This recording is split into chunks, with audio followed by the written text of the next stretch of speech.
You had a home. Maybe it was a house with a specific smell when you walked through the door, a street you knew every crack of, a version of a city that felt like yours before it became someone else's. Maybe it was a person, a relationship that had a quality nothing since has quite matched. Maybe it was a version of yourself, the one who existed before something changed, before a door closed that you didn't know was closing. And now it's gone. Not lost, not misplaced, gone. In the specific way, that means you can't go back no matter how clearly you remember it. And you still feel the pull toward it every single day. In Welsh, there is a word for exactly this: Hiraeth. It has no direct English translation. The closest approximations, homesickness, nostalgia, longing, all miss something. Because Hiraeth is not simply missing something. It is the ache of missing something you cannot return to. The grief of a door that has closed permanently.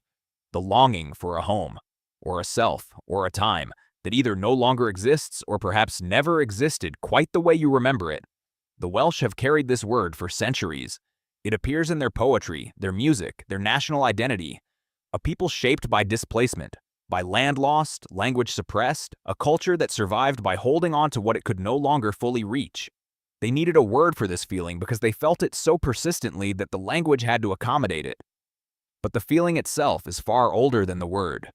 The brain's relationship to the past is one of the most studied and most misunderstood areas in all of neuroscience, because what we call memory is not a recording, it is a reconstruction. Every time you remember something, the brain does not retrieve a stored file. It rebuilds the memory from fragments, pulling pieces from different neural regions, assembling them in real time, filling gaps with what seems likely and what feels consistent with how the memory has been rebuilt before. This means that every act of remembering is also an act of editing. The memory shifts slightly each time. The warmth increases, the difficulty fades, the specific quality of what was good about that time becomes more concentrated, more vivid, more irreducible, until the reconstructed version is more beautiful than the original ever quite was. This is not a flaw in memory. It is one of the brain's most important survival tools.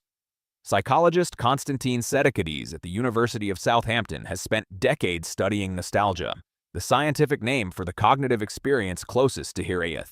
His findings overturned decades of assumption. For most of the 20th century, nostalgia was classified as a disorder.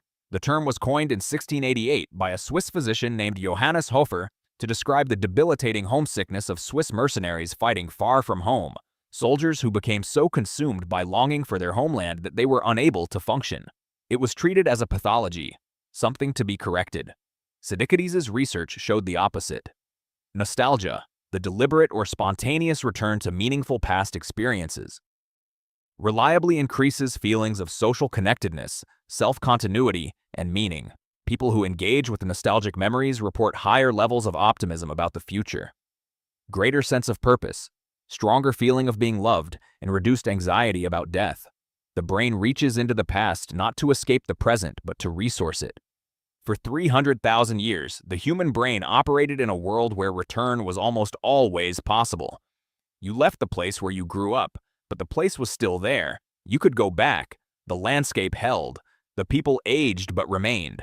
The group that formed you persisted in a form you could return to and recognize. The brain evolved in this world. Its return-seeking system was calibrated for it. When you left something behind, the pull toward it was a useful signal. It motivated return, maintained bonds, kept you connected to the community you needed. The signal was almost always actionable. Modern life has produced a new category of loss that the brain was not built to process. Loss without the possibility of return. The childhood home sold and demolished. The version of a city bulldozed for development. The relationship ended completely. The version of yourself that existed before something changed, and cannot be found again because the conditions that produced them are gone. The return-seeking signal fires. There is nowhere for it to go. It keeps firing. This is Hiraeth, not a poetic indulgence, a navigation system searching for a destination that has been removed from the map. There is a concept in grief research called continuing bonds, developed by researchers Klass, Silverman, and Nickman in the 1990s, challenging the then-dominant model of grief that prescribed detachment from what was lost as the path to recovery. What the research showed was that healthy grieving does not require severing the connection to what is gone. It requires transforming it. The bond does not end. It changes form. The relationship with the lost person, place, or self continues, but in a way that can coexist with the present rather than compete with it.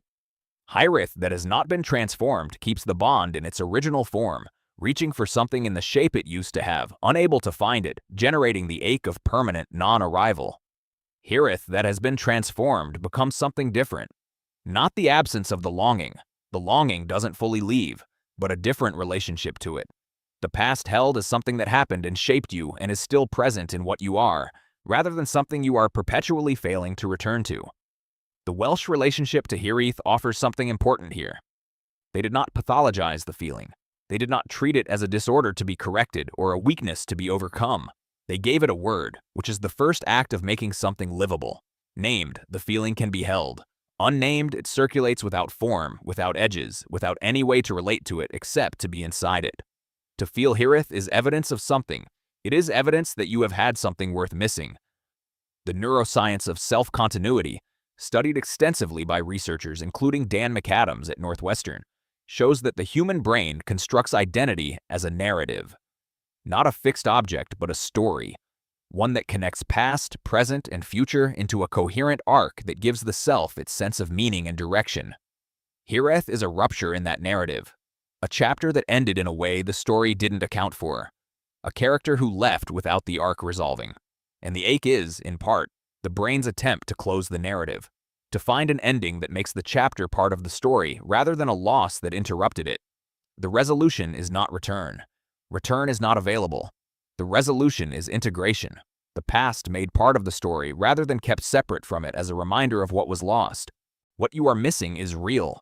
The version of the place, the time, the self that exists in the Hiraeth, even if memory has made it more beautiful than it ever quite was, pointed at something genuine. A quality of belonging, a texture of life that mattered, a way of being that felt, however briefly, like exactly the right fit. That quality is not locked in the past. It is not exclusively available in the place or the time you are aching for. It was produced by conditions, and conditions, unlike specific places and specific times, can be found again, can be built again, not identically, not as a replica of what was, but as something that produces the same quality of feeling. The Hiraeth is not pointing at the past.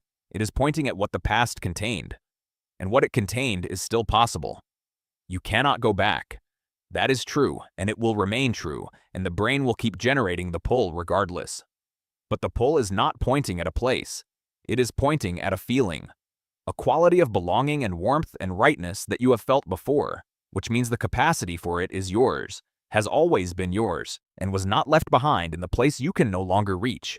The door to that specific time is closed. The thing it contained is still here, waiting to be found somewhere else.